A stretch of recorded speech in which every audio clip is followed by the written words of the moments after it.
Bien, la siguiente regla para poder saber si un profeta es verdadero o es falso, la encontramos en Mateo 7.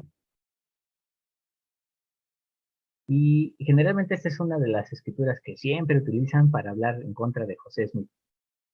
Pero esto incluso menciona mucho sobre si está a favor o en contra. Mateo 7 nos dice, a partir del versículo 15, y guardaos de los falsos profetas que vienen a vosotros con vestidos de ovejas, pero por dentro son lobos rapaces. Por sus frutos los conoceréis. ¿Se recogen uvas de los espinos o higos de los abrojos? Así, todo buen árbol da buenos frutos, mas el árbol malo da malos frutos. No puede el árbol bueno dar malos frutos, ni el árbol malo dar buenos frutos. Todo árbol que no da buen fruto es cortado y echado en el fuego. Bien, eh, ¿qué son, qué podrían ser los frutos de un profeta?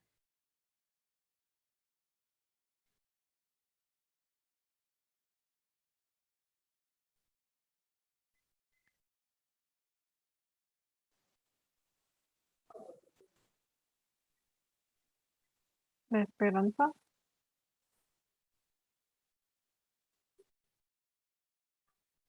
¿Ok? ¿Cómo en qué sentido? Por ejemplo,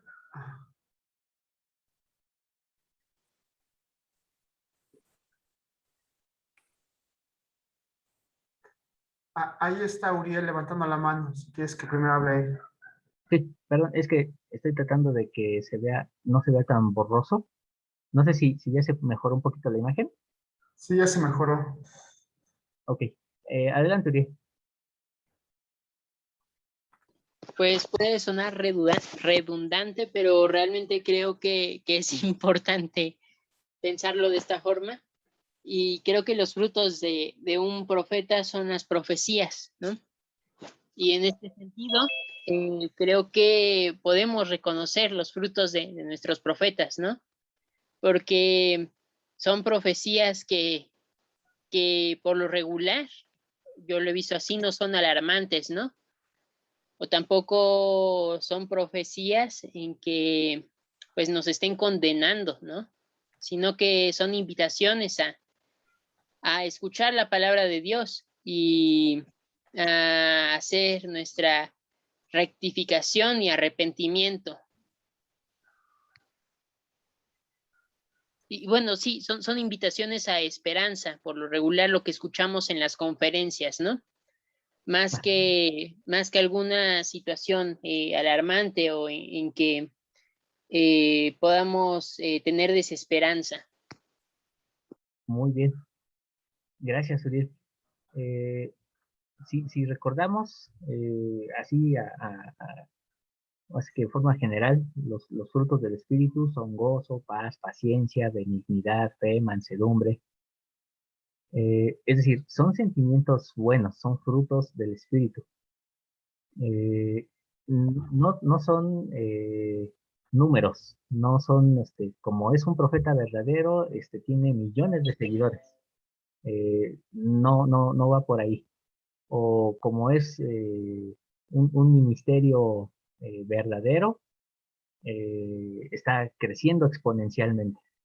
Los frutos del Espíritu son sentimientos buenos que efectivamente, como dice Uriel, se reflejan en quienes los escuchan y encuentran el consuelo a sus necesidades espirituales, quienes logran satisfacer su hambre y su sed espiritual, entonces empieza a tener esos frutos un rendimiento. Y estos frutos también se reflejan en la vida de los profetas, en cómo ellos viven. Adelante, Carlitos. Por ejemplo, tengo una pregunta. ¿El fruto de José Smith como profeta o los frutos de él como profeta podrían ser el Libro de Mormón, Doctrina y Convenios, las revelaciones, las restauraciones que hizo? ¿Esos son sus frutos? En un sentido material, podría decirse que sí, pero a lo que se está refiriendo, por ejemplo, Mateo 7, no es algo material. Es decir, no, un profeta no es profeta porque haya escrito. Porque si no, pues habría cantidad enormes de profetas y hasta Paulo Coelho sería profeta, ¿no? Ah, Este, muy bien. eh, Ahora, perdón, una pregunta de reflexión. ¿Hemos tenido profetas falsos en la iglesia? voy para allá, todavía no te me adelantes. Apenas voy para allá. Y la Eh, otra pregunta para que ya no te interrumpa. ¿Llegaremos a tener profetas falsos en la iglesia? ok, muy bien. Muy buenas preguntas. No, no me vayan a pedir por esas preguntas. No, no, no. De hecho, Mateo 7 nos dice que la posibilidad de ambos está, falsos profetas y profetas verdaderos. Entonces, no se debe de descartar eso. Ahora, la pregunta sería si podrían estar dentro de los muros de nuestra iglesia, o solamente son los que están afuera, ¿no? Entonces, eso lo vamos a ver en un momento. Eh, Solamente quiero cerrar la parte de los videntes. En el capítulo de Samuel, de Primera de Samuel, en el capítulo 9, hay un versículo que llama mucho la atención, que es el versículo 9 y dice, espero que se vea un poquito clara la imagen, y dice, antiguamente en Israel, cualquiera que iba a consultar a Dios, decía así, venid y vamos a ver al vidente, porque al que hoy se llama profeta, antes se llamaba vidente. Lo interesante aquí, y es una discusión que está entre los judíos, es que dicen, Moisés era un profeta y era reconocido como profeta. El término hebreo para profeta es Naví. Y entonces dicen, bueno, ¿cómo es que puede ser que antes se les llamaba videntes si Moisés nunca fue reconocido como vidente? Cosa que sabemos que no es así. Realmente él tenía esa función de ser vidente porque él pudo ver cosas que el ojo natural no podía ver. Sin embargo, esta expresión que encontramos en Primera de Samuel 9, versículo 9, es mucho más antigua. Tiene que ver con algo más antiguo que es algo que le ocurrió al primer vidente de todo el mundo, que fue Enoch. Enoch tenemos el registro de su ministerio en la Perla de Gran Precio, en el libro de Moisés, en el capítulo 6, donde se da su primera experiencia como vidente. Y bueno, antes de seguir, nos dice Luis Sergio, definitivamente nuestra iglesia tiene profetas falsos. Sin embargo, con el debido respeto, los profetas falsos son aquellos que no son de la iglesia y se hacen llamar videntes o profetas. Perdón, dice, corrige que no tiene. Ok, ahorita vamos a analizar esa parte, porque sí es muy, muy, muy interesante. Y es necesario también saberlo. Bien, entonces, aquí es en Moisés capítulo 6, encontramos cuando Enoc es llamado como vidente. Unos versículos antes había sido llamado como profeta, pero en estos versículos es llamado como vidente y el Señor le dice, di a este pueblo, elegid hoy servir a Dios, el Señor que os hizo. He aquí, mi espíritu reposa sobre ti. Por consiguiente, justificaré todas tus palabras, y las montañas huirán de tu presencia, y los ríos se desviarán de su cauce, y tú permanecerás en mí, y yo en ti. Por tanto, anda conmigo. Y el Señor habló a Enoc y le dijo, úntate los ojos con barro, y lávatelos, y verás. Y Enoc lo hizo, y vio los espíritus que Dios había creado, y también vio cosas que el ojo natural no percibe. Y desde entonces se esparció este dicho por la tierra: el Señor ha levantado un vidente a su pueblo. Sin embargo, tenemos un pequeño inconveniente con esta función de vidente. Y vamos a ver cuál es. Y sucedió que Enoc salió por la tierra entre el pueblo y subía a las colinas y a los lugares altos y clamaba en voz alta, testificando en contra de sus obras, y todos los hombres se ofendían por causa de él. Y salían a escucharlo en los lugares altos y decían a los que guardaban las tiendas: quedaos aquí y cuidad las tiendas, mientras vamos allá para ver al vidente, porque profetiza, y hay una cosa extraña en la tierra, y ha venido un demente entre nosotros. Un término interesante, el término demente. Eh, un demente es alguien que tiene, o está considerado como alguien que tiene unas imaginaciones locas. Eh, Alguien que cree que ve o que oye cosas, y así se considera a alguien como demente.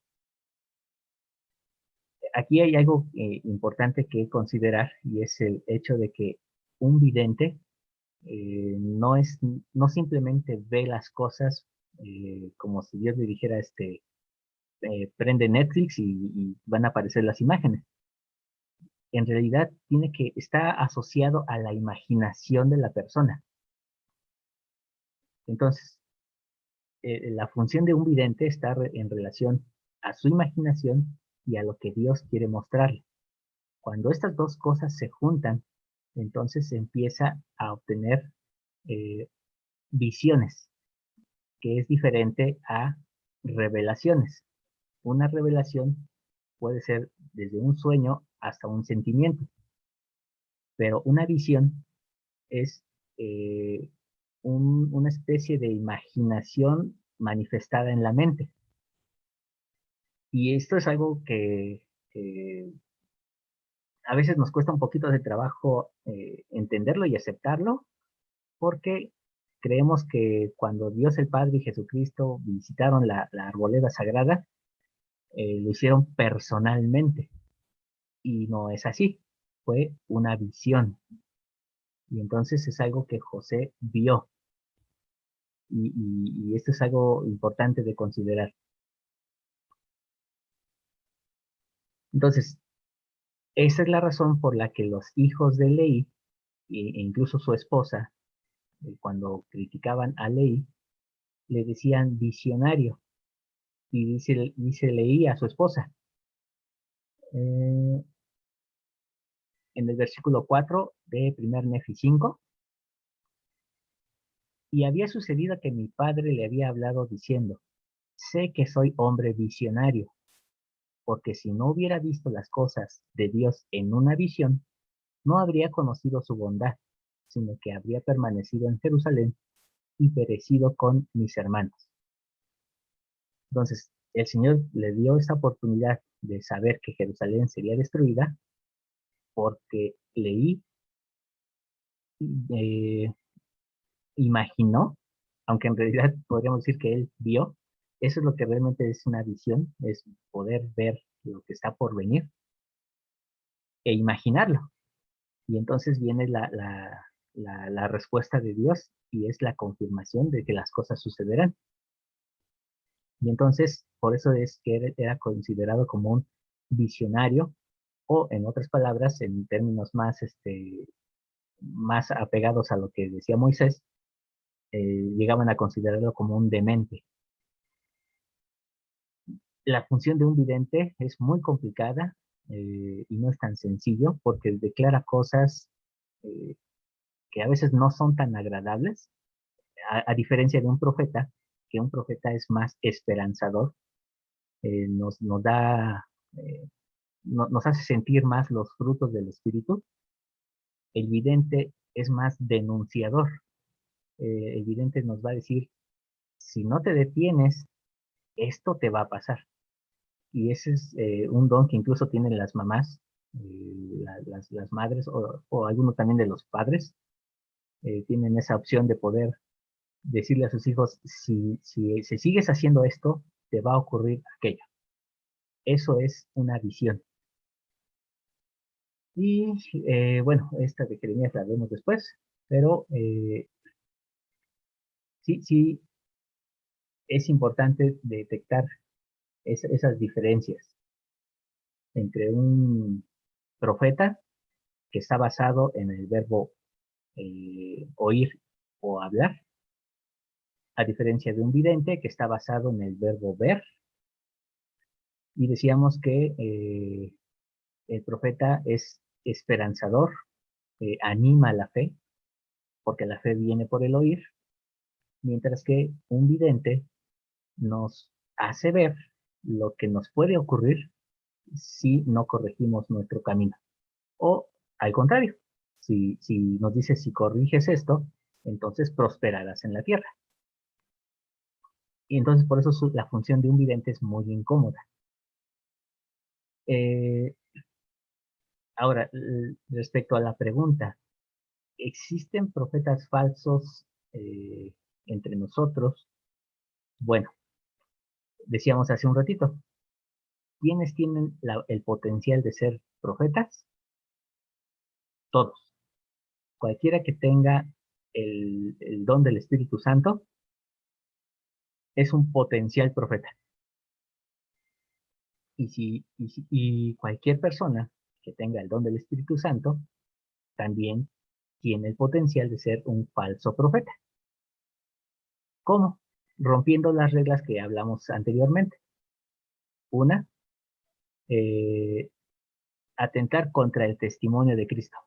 Es decir, cuando escuchamos a una persona que dice, no, es que en realidad Cristo no murió en la cruz, el que murió fue su hermano, y empezamos a tomar otras fuentes que el Espíritu nos indica claramente que no son las verdaderas, entonces atentamos contra el testimonio de Jesús. Lo bajamos de la cruz y decimos, Él no es el Mesías.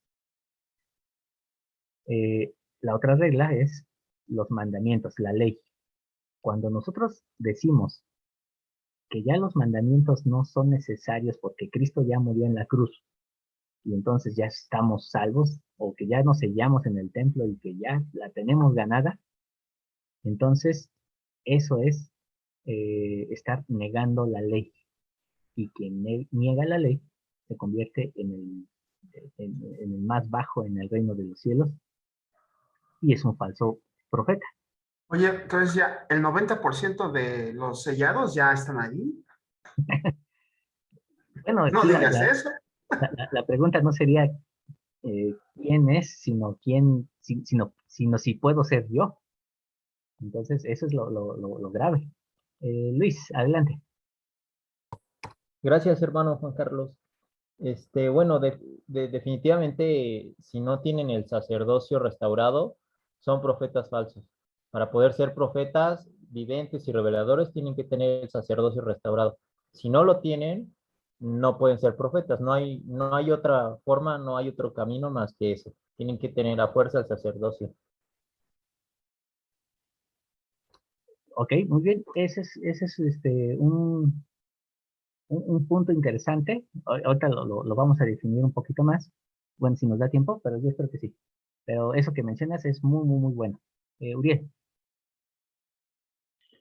Yo creo que este comentario muy ligado a lo que acaba de comentar Luis, y estaba recordando el pasaje de la visión del árbol de la vida de Nefi, y cuando ve el edificio grande y espacioso, con gente vestida con linos finos, ¿no? Y esos linos finos los podemos identificar en las vestiduras de los levitas que habitaban en el Mishkan como sacerdotes de Israel, ¿no?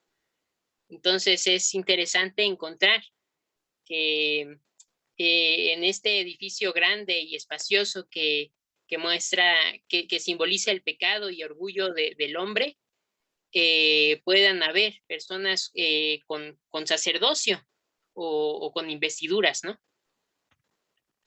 Es decir, o sea, también miembros de la iglesia, pues sí, pueden estar en ese edificio, a pesar de haber recibido todas estas cosas. Así es, muchas gracias. Es cierto, una persona, un profeta verdadero es alguien que ha sido llamado por Dios. Y hay una escritura en el libro de los Hebreos que nos muestra claramente, ¿no? Que dice que es llamado por Dios como lo fue Aarón. Nadie toma para sí esta honra. Entonces, un profeta verdadero tiene que ser llamado por Dios y autorizado por él para actuar en su nombre y como su representante. Esto no demerita el hecho de que haya personas que no tengan el sacerdocio y que enseñen el evangelio. Y que actúen como profetas, más no como videntes y reveladores. Una pregunta. Por ejemplo, las 10 tribus que están actualmente reunidas, ellos tienen profetas. Y ellos también son llamados por Dios, por profecía y por revelación. Nosotros somos llamados por Dios por profecía y por revelación y por alguien que tiene el sacerdocio. Nosotros en la iglesia, ¿no? En la institución. No sé en las 10 tribus cómo son llamados, ¿no? No lo sé. Pero entonces, pensando en esto de que solo si tienen el sacerdocio restaurado, ¿ellos tendrán el sacerdocio restaurado actualmente? ¿Existirá entre ellos el sacerdocio restaurado para que sean llamados a profetizar? Ok. Luis. Sí, hermano, no, definitivamente no tienen el sacerdocio restaurado, porque hay que acordarnos que ha habido tiempos de apostasía en los que el Señor ha retirado el poder del sacerdocio. Entonces, en la última que fue retirado el poder del sacerdocio fue restaurado por medio de José Smith. Ahí mismo en las escrituras, todo lo que es doctrina y convenios también, ahí sabemos que fue restaurado por él, pero no dice que fue a otras iglesias o sectas o algo así, o sea, simplemente solo fue restaurado por medio de José Smith. Entonces no lo tienen otras iglesias. El único sacerdocio restaurado está en la nuestra. Tal vez no me expliqué bien, o no lo expresé bien. Las 10 tribus, las que llamamos las 10 tribus perdidas de Israel, se encuentran en un conjunto de pueblo, en un pueblo, así unido como pueblo, y ellos tienen profetas. Ellos también tienen profetas que les guían. Ellos no tienen el sacerdocio restaurado, no lo sé. Esa es mi pregunta. ¿Ellos tendrán actualmente el sacerdocio restaurado para ser llamados profetas o tienen el sacerdocio que les heredó de generación en generación en generación desde tiempos antiguos? O Juan el Amado, como dice Doctrina y Convenios 4, les ha dado el sacerdocio que él tenía. Bueno, lo que pasa que sabemos también que, por ejemplo, en las bendiciones patriarcales, ahí nos dicen los linajes de los que pertenecemos.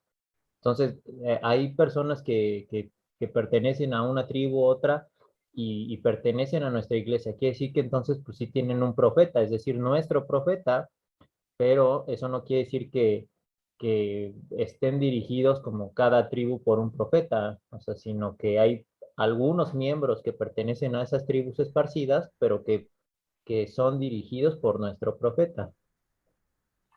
Hay una parte del reino de los cielos que no conocemos. Nosotros actuamos por lo que conocemos. Exacto. Pero la parte que no conocemos es precisamente el ministerio de los 3 discípulos nefitas, el ministerio de Juan el Amado, que sabemos que ejercen su ministerio entre las tribus perdidas de Israel. Así es. La escritura nos dice que esas tribus fueron llevadas y escondidas. Es decir, hay un remanente que no es visible en nuestro entorno. Vaya, que no es una iglesia famosa, no es una mega congregación, pero que están recibiendo el ministerio de Juan y de los 3 discípulos. Y que tienen profetas ahí también. Yo no sabría decir si tienen o no tienen, porque sería solamente especular, pero lo que sí podemos tener la certeza es de que Juan el Amado y los 3 discípulos ministran entre ellos. Entonces, dirección profética sí la tiene.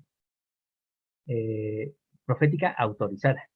Pero yéndonos ya para terminar, al aspecto de las otras iglesias, que aunque no tienen autoridad para, la autoridad restaurada del sacerdocio, sí tienen la autorización para predicar. Repito, y lo dije desde el principio, cualquier persona tiene el potencial de ser un profeta. Sí. Cualquier persona. Tanto verdadero como falso. A final de cuentas, todas estas iglesias que existen en el mundo se irán poco a poco cerrando el círculo hasta formar la iglesia verdadera. Pero entonces tú dices que, bueno, la clase dice que los ministros de otras iglesias no pueden profetizar, no pueden testificar de Jesucristo, no tienen autoridad para guiar, no tienen autoridad del sacerdocio restaurado para enseñar de Jesucristo. A ver, ¿es pregunta? Sí, estoy haciendo la pregunta, tratando de conjuntar lo que se está diciendo. Entonces, todas las demás iglesias son profetas falsos. Eso es lo que ustedes están diciendo. Digo, la clase está diciendo esto. Pues sí, No, definitivamente sí. Sí, porque no. como decimos, hermano, no tienen sacerdocio. Y además no se puede conjuntar todo en una sola respuesta. ¿Por qué? Porque sí pueden dirigir, pero no, eso no quiere decir que tengan la verdad. Sí, sí Ok. pueden testificar de Cristo, pero no quiere decir que todo lo demás que hagan tenga la verdad. Pueden tener principios basados en ordenanzas de Jesucristo y todo, pero no quiere decir que tengan profetas reales. Yo difiero, yo difiero en el sentido de que es verdad que conocemos algunas denominaciones que a leguas puedes decir, este es un profeta falso, ¿no? Pero también conocemos otras denominaciones que, a, a mi parecer, están autorizadas por Dios para enseñar al pueblo. Es decir, cuando Oliver Cowdery, cuando Parley P. Pratt llegaron con José Smith, le trajeron su congregación y ellos eran ministros entre su pueblo, entre esa congregación, y eran ministros aprobados por Dios. El Espíritu Santo los aprobaba, ¿no? Entonces, ¿profetizaban? Sí, sí, profetizaban. ¿Enseñaban de Cristo? Sí. ¿Testificaban de Cristo? Sí. Ahora, conocieron a José Smith en ese punto particular y la congregación vino con ellos. Sí, A eso me refiero. okay. No podríamos dividir y decir, todos los que no están conmigo están equivocados y son profetas falsos. Bueno, Mi parecer es que no puede ser. cerrar, porque ya se nos va a acabar el tiempo. Sí es importante entender que el Señor llama de donde Él quiere. El objetivo es reunir a todo su pueblo y entonces de dónde los llame, Él solamente sabrá. Esto va en asociación a la respuesta de si existen falsos profetas en la iglesia. Generalmente nosotros tenemos la noción de un profeta llamado Balaam. Este profeta en algunas congregaciones dicen que era un adivino, que era un brujo. Lo cierto es que Balaam no pertenecía al pueblo de Israel, no pertenecía a ninguna tribu, y sin embargo era un profeta de Dios, un profeta de Jehová, autorizado con sacerdocio. Y sin embargo fue contratado por el rey Balac para maldecir a Israel. Y entonces, con la autoridad que él tenía, fue a Israel para maldecirlo, y entonces el ángel de Jehová lo detiene y le dice, no lo hagas. porque es para bendición, no para maldición. Y entonces le dice, tú vas a declarar lo que yo te diga, mas no lo que tú quieres. Y entonces, en lugar de maldecirlo, cuando Balaam empieza a orar, es una oración, es una oración de maldición, pero en realidad, en ese momento, el ángel le declara las palabras y le dice, tú vas a decir lo que yo te diga, y lo bendice. Se convierte en una bendición.